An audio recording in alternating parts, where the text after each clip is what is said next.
Welcome back to the channel. My name is Brad and today is sweet tea time. So all those new subscribers that are coming in, and there's a lot of you, this is just Brad going to talk about the markets, retirement, YouTube, whatever he chooses to talk about.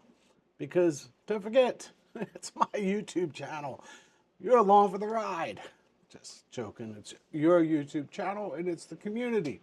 Thank you for all the new members. They get to see all these slides in a PDF, and I upload everything a day or two afterwards. Sometimes I even upload it before I even post the video, just depending on how quick I am to the draw.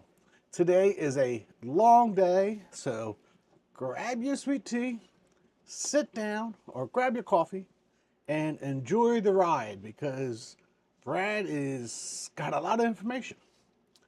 First information is I left the door open and I kept the fan running because it was warm today because my Bitcoin miner has been running all night collecting a little bit of Bitcoin. Actually, the heater is like right above me and it's cold outside and it's blowing pretty warm today. Anyway, first agenda. Let's talk about this. There was several comments on my CLM video that CLM was the oldest fund and that the other fund being younger. And I'm like, really? CRF is younger than CLM? Well, let's go ahead and talk about this real quick. Up on the screen, yes, CLM, according to their website, is June 1987. CRF, according to their website, is May 15th, 1973. So all those comments were 100% wrong. And I would really appreciate you actually trying to educate me more, like in telling me where to go to look to find the information and just telling me I'm wrong, especially when you're actually wrong. So, and by the way, if this is wrong, then their websites are wrong. And if their websites are wrong in basic information like this, I would never invest in that fund. Especially one that's been around forever and they literally have the dates wrong on their website. Okay, no. make the check mark of lack of caring. Just thought I'd throw it out. That's Brad's humor for the day. I know it's boring. I get it. You know, even I keep on telling you every week that my wife does not think I'm funny, and yeah, this is another week. Anyway, let's go ahead and talk about this. The American Dream, I think I brought this up before, is $4.4 million. Woohoo! Look at that. I brought this back up because it says raising a child is $830,000 until they're 18, all right? Plus college. And it says plus college. Woohoo! And I went and said, oh, wait a second. So the graph right next to it tells you how much a child costs to rear, because we don't raise children, we rear them because we're trying to educate them and not grow them like crops. But the children cost today per state. You can look at it. Massachusetts, you can't have a child in Massachusetts because it's 36,000. Be much better off in Mississippi. Just throw it out. You know, go to one of those cheaper states. Anyway, take it as it is. It is expensive to have a child. But I will tell you, as somebody that has a child that sent me pictures today as she got onto an airplane to fly, that you can never have anything more cheerful than having a child. So yes, it is worth the $832,000. Plus the $30,000 that's going to cost you per semester for college, and factor that into your lifespan. Ooh, ouch, ouch. It pains me. So, retirement age by adults. So, really, it's telling you, you guys are working too long and you should quit your jobs. That's what it's telling me, is you're of age. You are of age and you're not retired. Now, I'm going to say this. Somebody told me the other day that I should enjoy retirement and not do so many videos. Well, one, you guys like seeing my face, so I don't understand why he would tell me that. Maybe you don't like seeing my face, but anyway, here's my personal feelings on this. I've chose to focus my energy on doing YouTube videos, because if I didn't focus my energy into doing something, then I would go get a job again. Oh, I mean, all I can do is sigh. So there you have it. I'm focusing my energy because people have asked me how I actually broke out of the industry that I was in, because usually you got into that industry and you don't get out of the industry until you die. And I got out because I focused all of my energy on something else. There you have it. College grads by state. Whoo-wee. Look at this. Who's the smartest? I don't even know who the smartest is. It must be that New York. I don't know. They're not seeming to be so smart with all their taxes. Washington's up there. Yeah, there you have. Oh, that's right. Washington, D.C. They're at 66%. And Virginia down there at 24%. You just sit back and go, are they really that smart in Washington, D.C.? Because I can argue. Man, that's just the argument right there. You can't make stuff up like that. You cannot make that up. They're not that smart in Washington, D.C. with all those college degrees. Oh my gosh, that's too good. That's too good.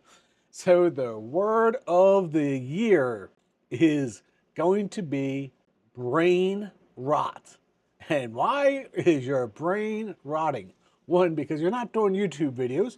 Two, because you're scrolling as tall as the Statue of Liberty every day.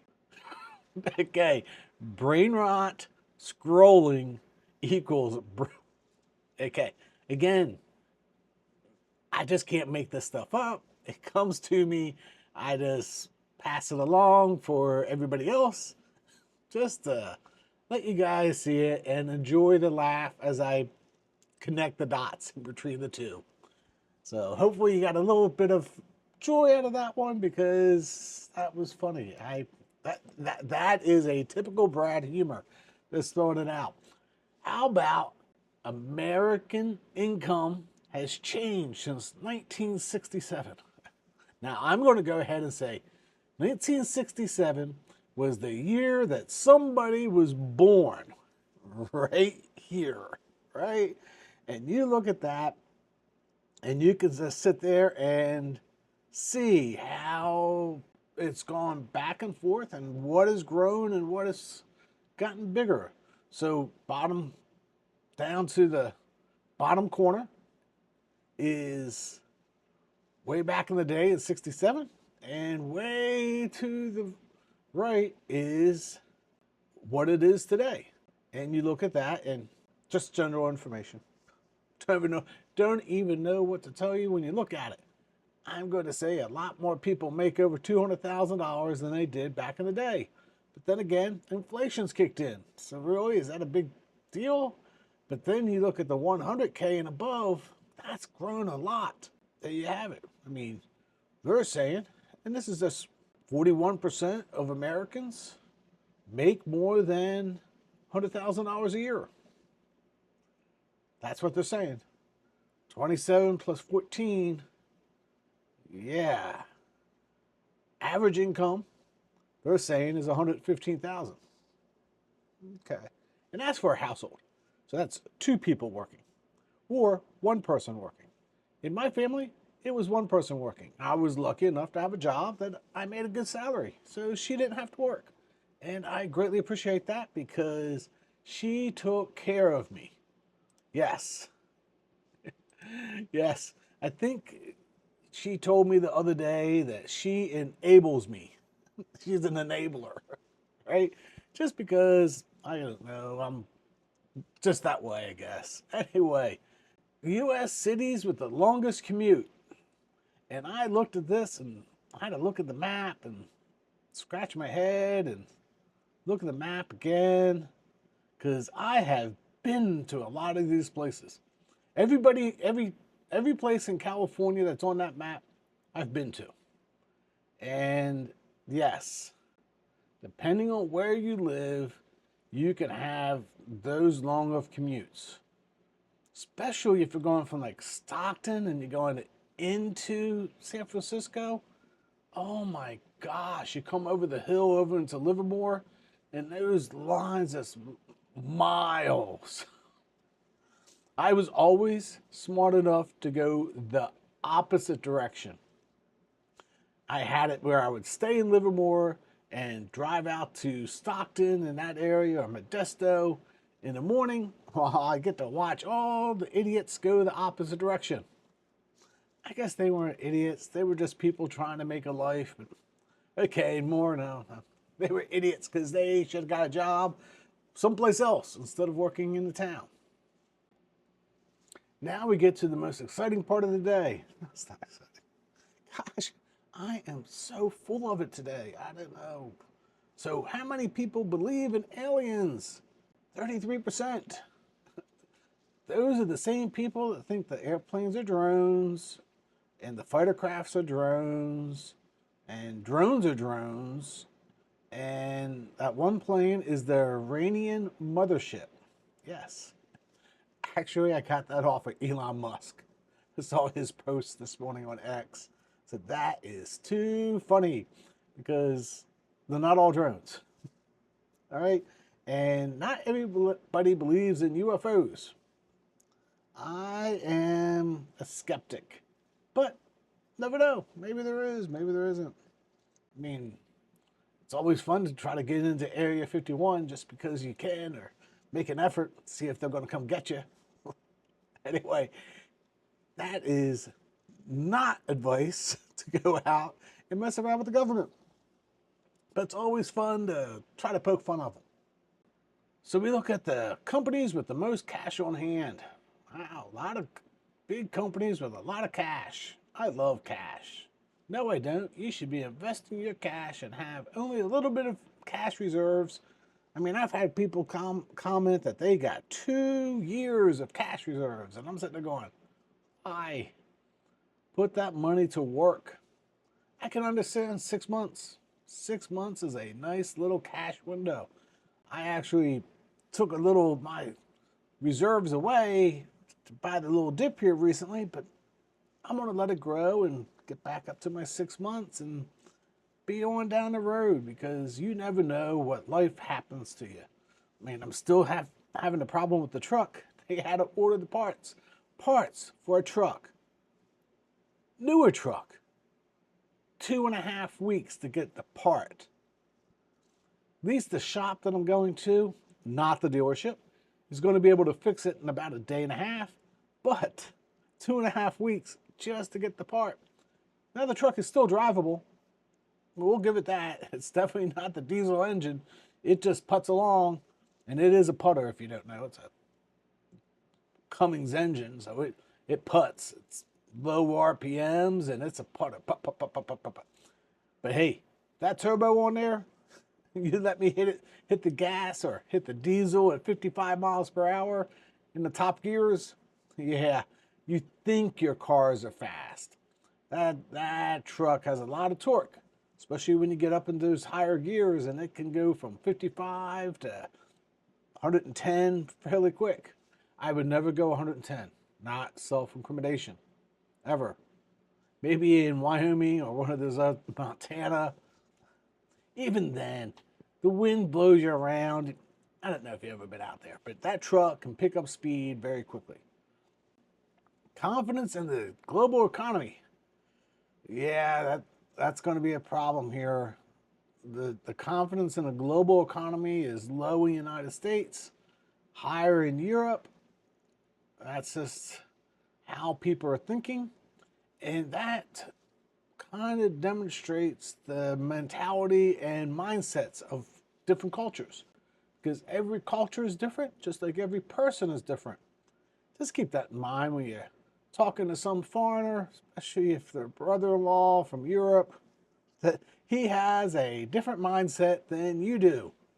And trust me, those conversations are very, very interesting. So let's go ahead and break into the summary of the week. So the Fed cut rates and then they just tanked the market. Love those guys. Retail sales exceed expectations. Gotta love that. We love when those people just go out and use their credit cards because they're not like you and I. They're not in retirement. Treasury yields were mixed. The 10 years climbs. All right, so that is why I'm not in TLTW anymore. Although I'm still looking for a treasury because inflation risk is too high and the Fed, it's not working the way the Fed wants it to work. We'll just go ahead and throw it out. Bitcoin passed 107, but then drops down to 97. So if you're not into cryptocurrencies and don't have the heart to take a huge drop, maybe you want to stay on the sideline. Stay with your treasuries. But I'm telling you that you should probably have at least some type of allocation to some kind of Bitcoin income. Maxi, BTCI, I don't care. Right now, those are the two higher ones. The ones from YieldMax and Roundhill, they're lagging. I mean, I did the testing. They are physically lagging. So go with the winners. Just throw it out. Play Misty. Don't play Misty. That's bad financial advice. Actually, not bad advice. Talking about Misty. Since I had the nerve to bring it up. So MSTR this week on Monday gets into the Qs. Even though I was physically told that was never going to happen. All I can do is shake my head. All I can do is shake my head. Obviously, they didn't read. I mean, you literally read. I mean, it's... Anyway, those would be the same type of people that tell me I'm wrong on CLM when I'm literally reading it off their website. Same mentality of person that they wouldn't even go out to the website to even see when the dates were. Be the same person that would argue about MSTR getting in. That should be a constant buy, and that's good for us if you're into it. I'm going to say it's only a very small portion, and I am taking 20% profits. So whatever they pay me, I think this time I got like $600 this month. I mean, I only got 200 and some odd shares of it, right? So taking my 20% of that $600 and I'm going to go invest it someplace else and just continue to take my 20% off, strip it off, and live on that 20%. And eventually it'll be down to house money because it continues to grow. And who cares then, right? Literally, who cares? One thing though, looking at back to that last graph, geo tensions escalate following the assassination of a Russian general. Oh, well, okay, I can understand that. Threats of a 10% tariff on China imports, that's an issue. Because you got inflation, you got the, let's break it really down. You got the Fed, Chairman Powell, questioning Trump's methods. And if you didn't catch this, I mean, let's break this down for you. So under Joe Biden, he was going to have to cut rates because he was afraid of the market slowing down. Trump is coming in and he's saying, maybe we don't have to cut rates anymore because the economy is going to go up because of what he's going to do. Literally, that's my interpretation of what he said. My interpretation of what he said was, We don't know exactly how Trump policies are going to affect the growth of the markets. So we're going to just go ahead and slow down our rate cuts because, rate cuts support jobs, rate cuts supports the market, rate cuts support, global activity, rate cuts. So we may not need these rate cuts with Trump coming in because what he might do changes everything. I don't know if it does or not. I don't know. That's unproven. So it is prudent to take caution in these times because if the Fed doesn't know how the policies are going to affect things and Trump doesn't really know, I mean, he's just going to go out there and do the Trump thing, right? So I guess where I'm going with this conversation is don't think the markets are going to go up and to the right because I've been watching a lot of people on YouTube recently. And I've come to the conclusion, not one strategy or another, that the only part of their strategy that works is the market always has to go up and to the right or they have to short. And I'm sitting there going, if you're having to rely on your strategy to guess in market time which way the market is moving, my strategy is just fine. I'm going to live off my 8%. I got money coming in. I don't care if the market goes up or down. Down is a buying opportunity. Up is a, not buying opportunity.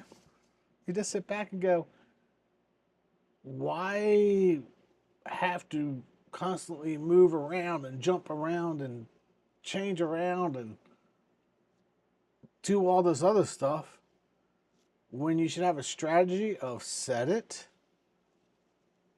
I won't say forget it because that's immature of anybody forgetting something, right? Because we should treat our retirement as a business. I mean, you worked all your life in business and hopefully you learned something over the years. Even if you worked in production, you learned stuff, over the years. You became more mature over years of how things kind of worked. You know that you just can't set things and forget it, but your strategy shouldn't be relying on the market only going up and to the right. Downturns, market goes down, so what? Collect your 8% or 10% if you're a maverick and move on down the road. You don't get scared out of the market. The market went down. I mean, the market went down this week, and it was like Brad's emails and phone calls and text. It's like, really? I mean, that's all I could think of. It was the market went down, and everybody was in a panic. I wasn't in a panic. I saw it as a buying opportunity. I'm going to collect my income. I know what I need to live on. I make more than what I need to live on. So why panic? And that's something to think about when you're looking at these strategies. Just something to think about. If you don't have enough income coming in off of these strategies, and the strategies are telling you it only really works if the market goes up, you might want to think of diversifying, getting into other pillars. And I'm going to cover a couple different things that I don't have this week. And it's only for education and entertainment because I will not be buying them, but you might want to buy them. Just depends on you. So this week, you saw the Dow Jones have the longest 10-day streak since 1974. That's an interesting one. And that's the Dow. You don't know, there's a Dow Jones, there's the S&P 500. I don't talk about the Dow Jones very often, but it clearly had a downward streak for, multiple days. Where have the rate cuts gone for the next year? All right, so basically, they're talking about cutting rates again 2 more times next year. Who knows what they're going to do? Really, who knows what they're going to do? I mean, Friday, the inflation number came in and it was lower than expected. So you sit back and go, the Fed doesn't know. They just don't know. Thinking about that in your investments, make sure you diversify in stuff that doesn't matter what the Fed does. Don't worry about the Fed. The Fed is going to do the Fed thing, and if you're trying to guess what the Fed is doing, you don't have a game plan, you're guessing. Simple, get into ETFs, play, and if you're a maverick, I'm a maverick. I still play a little bit of those yield max. I play those with a very small percentage because I'm a maverick, because in a down market, they're going to go down. They're going to go down. They're going to go down. But can you harvest enough yield? I don't know. Maybe you can, maybe you can't. Don't know. Oh, since we're on that subject, Yield Boost came out this week with their Tesla version of Yield Boost. And I watched another video of another YouTuber, and all I could do is shake my head. I don't know how they came up with this yield of 60%. And it's just like, did you go look at what they did? Because, no, you didn't. And that's the problem. That's a problem with what I'm seeing with a lot of these people nowadays. They're not looking at what these people are doing. And that's why I'm somewhat particular about the funds I get into, because I want to see what they're doing. Yield Boost. They're going to have, looks like, the same percentage as Tesla from YieldMax. And you sit back and go, that's interesting, because they're using 2x leverage funds. So why is that interesting? That means they're taking half the risk. What? They're taking half the risk? Yeah, it's 2x leverage. Their yield should have been twice as much. Oh, it's the same. That means they're putting their calls and puts farther out to get the same percentage without having. I don't get it. And by the way, Yield Boost sold a put, not a call. They don't even own the stock. They don't even own anything besides treasuries. They sold a put. That's all they did. Now it is on a 2x leverage fund, but that's why I throw it out. It's a put, not a call, and they didn't even make a synthetic. No synthetics. We're just going to sell a put. There you go. And they're going to make huge premiums because they sold a put, and maybe they get the shares put into their account. Maybe they don't get the shares put into their account, but they sold the put on a 2x leverage. Yeah. I'm just going to say yeah. Just because I can. Since 2016, we've seen the lowest historical world trade. You can see how this has changed over the years. This is all the way back to 2016. So things changed over the years. They really have. I mean, back in the 80s, it was international trade. Now it's not international trade. So it's something for everybody to be aware of. Where's it go? What's it going to happen? I don't know. I thought it was an interesting slide, because if things change in the world and we're bringing back stuff in the United States, and there you go. What are you buying from? What are you buying? What are you consuming? That's another problem. And I threw this out one time, and somebody said, "Oh, I own this." So if you have a extra storage unit, sorry to the owner of spare storage units, maybe you're buying too much. Just saying. I mean, I live in a 1-bedroom apartment with a spare office, and all my stuff is here. Now, we did sell a lot of stuff from when we had the house, but this tells me I don't need as much in life. And do you really need that stuff in life? I mean, I still want to go take trips to Singapore. We're going to go to France. We're going to do things in retirement that we can do, but having a big house may not have allowed us to do all the traveling that we wanted to do. So just think about that. Get your plans together. Semiconductors. Ooh. So hopefully you can see this slide. Try to improve it, but semiconductors slid over the last week. That's that SOXY fund from YieldMax. I don't know about that. Just don't know. I think that's one to be thinking of. But QUBT. Now, there was a viewer last week that said something about this. Up nearly 1,000%. Okay. Oh, I forgot to tell everybody. Didn't I not tell you to buy that a few weeks ago? Sorry that you missed the 1,000% move. Totally my fault. Totally my fault. Yeah, I put $1 million in it, and now I don't have to work anymore because I made $100 million. Yeah, that's how it works.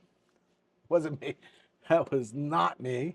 But hey, they won a big contract. They're up over 1,000%. So quantum computing, something you might want to be on your radar. I don't know. That gets me into Seeking Alpha. So if you didn't know, Seeking Alpha has Alpha Picks, and they pick this stuff for you so you don't have to. Easier way of doing it to have somebody else, because I know that I don't even have time to track this stuff down, so how do you have time to do it? Looking at the quantum computing, different stocks, you can see the percentages that they're up over the last month. Another interesting stock chart. Again, I'm sorry that it's not so quality, but hopefully the quality is a little bit better and you can read it. But it is interesting that quantum computing is leading the way. If we look at the different sectors again, best 1 month happens to be consumer discretionary. Okay, but on the last day, it was. But if you look at the month as a total, I'm starting to see technologies a little bit up there, communication services, but consumer discretionary is still leading the way. Just thought I'd give you a little chart to show you what's going on and, you know, take it or leave it. Over the last week, growth equities outperform value. I think I've said that so many times that hopefully it's sinking in. Growth seems to be outpacing value. Will small cap stocks outperform large cap stocks in 2025? That is the bet that you should be thinking about. If I put up the chart, this is the Russell 1000 divided by the Russell 2000. I think it's an interesting chart, and it should be something that you should think about because large cap dominance really is getting up to where we saw during the .com. So is a reversal coming or not? I know that I'm not betting on it coming. US dollar outperforms all other major currencies over the last week. Like, that's a surprise. We need a weaker dollar to get more global trade. Does it come? Does it not come? I don't know. That's another one. I can't be worried if the dollar is going to get weaker or stronger. I have to invest either way to even keep up with inflation. If we look at the chart over time, this is a chart from over a year. Small caps surge fueling a rally beyond mega caps. And I look at that chart and I just sit back and go, all of them are going up and to the right over time. That's my whole thesis is over time, things will go down, things will go up. But over time, they'll go up and to the right. That's because the Fed keeps on pumping money into the system and there's nothing that you and I can do about it. Calendar for coming up? There's nothing coming up. Christmas is coming up. Merry Christmas to everybody. Wow, I didn't even think about that. It's Christmas. So this week coming up, Brad is going to do a video on Roundhill to show you the calls last week. I didn't do that one because I didn't want to give everybody, I'm going to do that one right before Christmas so everybody can have a, so everybody can just shake their heads over Christmas. Because when you see Friday's calls, you're going to shake your head. You're going to be like, they lost $5 million on a call. Yes, I'll just go ahead and leak it out. They had a $5 million loss on one day. And that's like week 4 of losses. So keep it up. Keep it up. And they'll have to sell another poor man's cover call just to cover the losses and then pay you the gains and have this big distribution. It's all good and fun and games until somebody loses their money. It's all fun and games until somebody loses their money. Registered trademark, income architect. That's a good one. I'm going to get t-shirts for that one. Just the economic rundown. FOMC, we know that one. They lowered it. We're going to say 2 cuts instead of 4 cuts. Inflation, we're seeing that drop. That's pretty good. Labor market, a 4% labor market. Man, that's tough. That's a low labor market. So, yeah, that's a low labor market. Now let's get into my favorite subject, which is Bitcoin. Yes. No. I'm going to cover it because everybody should have an allocation to it. Fear and greed, we are definitely not in the matrix of anybody should be too concerned. Hit $100,000 and we're not at the peaks. And this one was interesting on Seeking Alpha.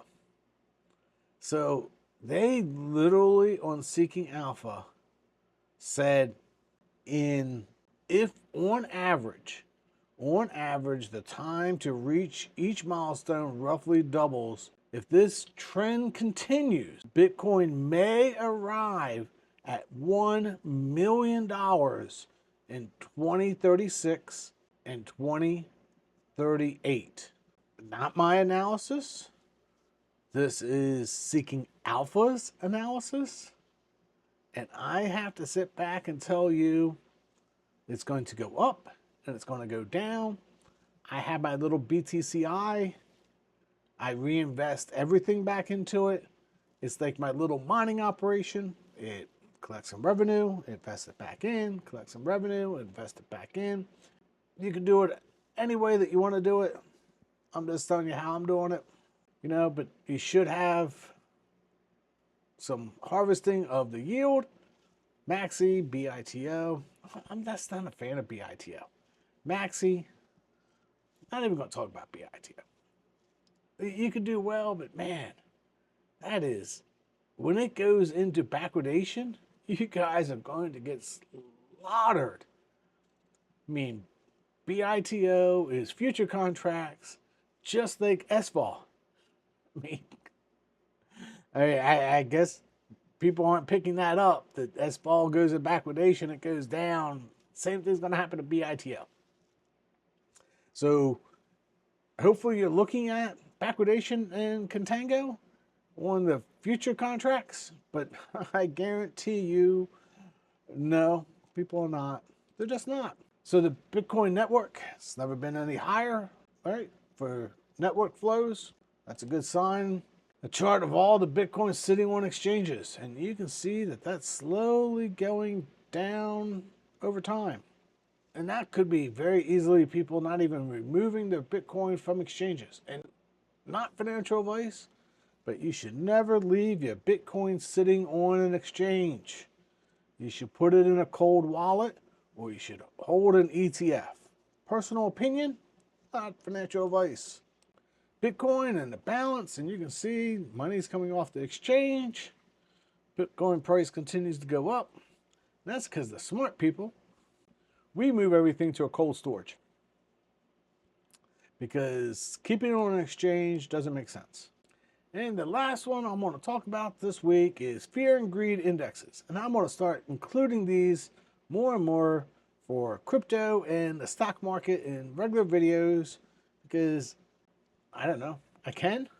So fear and greed index for crypto is at 73%. And fear and greed of the stock market is 28%. The difference of these two charts is how many days. So 28% on Friday, crypto's up to 73 in 16 hours ago. So I'm going to tell you that people aren't as fearful as before, which means Green Day on Monday, if this holds up. Not a prediction, just a fear and greed. And I kind of like that because you should be buying when everybody else is fearful, and you might be wanting to take some profits or shifting things around when everybody is greedy. So that's this week's Sweet Tea. Hopefully you found this entertaining. I know that I had a good time making it, and I enjoy making these videos. So more to come. Don't worry about Roundhill. They'll catch back up one day. They're just not managing those calls, and that's why I don't like them so much anymore. I mean, still beating the market. Showed that yesterday, but also they had the lowest NAV out of all of them. And there was other ones beating the market too. So which one do you go with? One lower NAV, slightly beating the market, or one with a higher NAV that's beating the market? I'm going to go with the one with, personally, higher NAV that's beating the market than the one that has the lower NAV beating the market. And personal preference. That's all it is. That's all it is. Personal preference, because there's funds for everybody out there. And hopefully this is entertaining. So until next time, Merry Christmas and God bless.